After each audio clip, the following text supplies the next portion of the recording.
Hi, Vivian. This is Liz. How are you? I know you're having some unexpected days off school, and I thought I'd read you a story to entertain you a little bit while we haven't been able to read together. This story is called Grow Your Own Room by Anne Harth.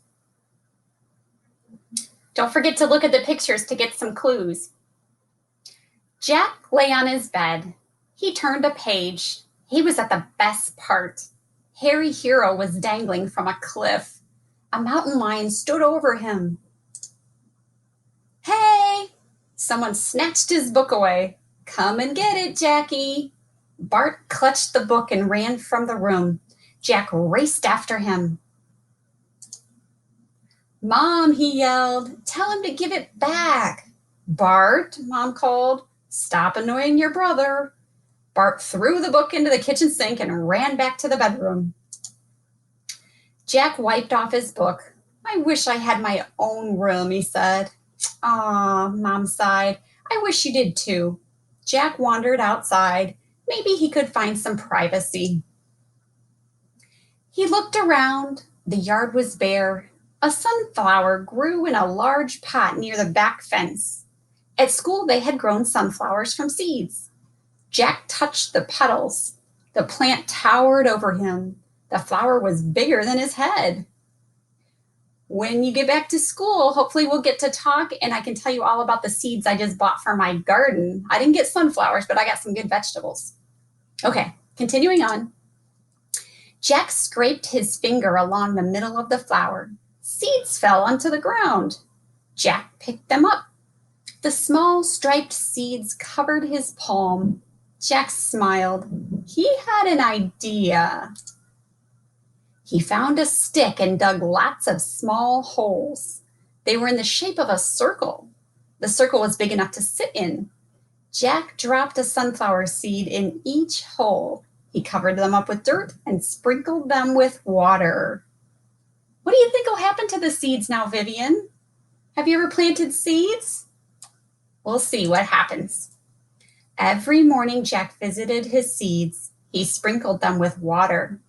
After 3 days, tiny green shoots popped through the ground. They made a bright green circle in the backyard. That looks neat. Jack stood in the middle of it and spun around. It's going to work, he whispered. The shoots grew thicker and taller. They reached Jack's knees. They grew a bit more. They reached Jack's waist.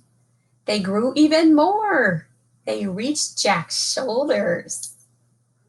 Jack watered his plants every day.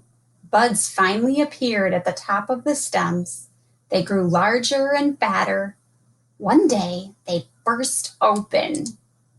Ooh, look how pretty! Jack ran upstairs and grabbed a book.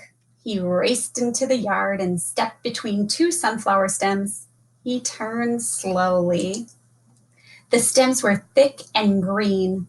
The sunflowers bobbed toward him and created a shady spot. Jack sat down. The back door slammed open. Jack, Bart called. Where are you? Jack was still. He opened his book. Jack, Bart's voice sounded far away. Jack grinned. He had his own room. He turned a page. Harry Hero was in trouble again. Some questions for you to think about, Vivian.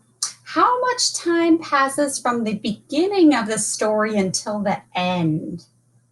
So that first day he planted some seeds, and then at the end the flowers have grown up and he's reading a book while he's sitting in the middle of the flower circle. How long do you think that took? And the next question, when won't Jack be able to enjoy his new room? So what'll happen in the future? Let's say he lives in Ohio and it's summertime. What'll happen in the fall or the winter to his flowers? So think about that. Well, I hope you're doing great and I hope you enjoyed this story and I'll look forward to talking to you soon. Bye.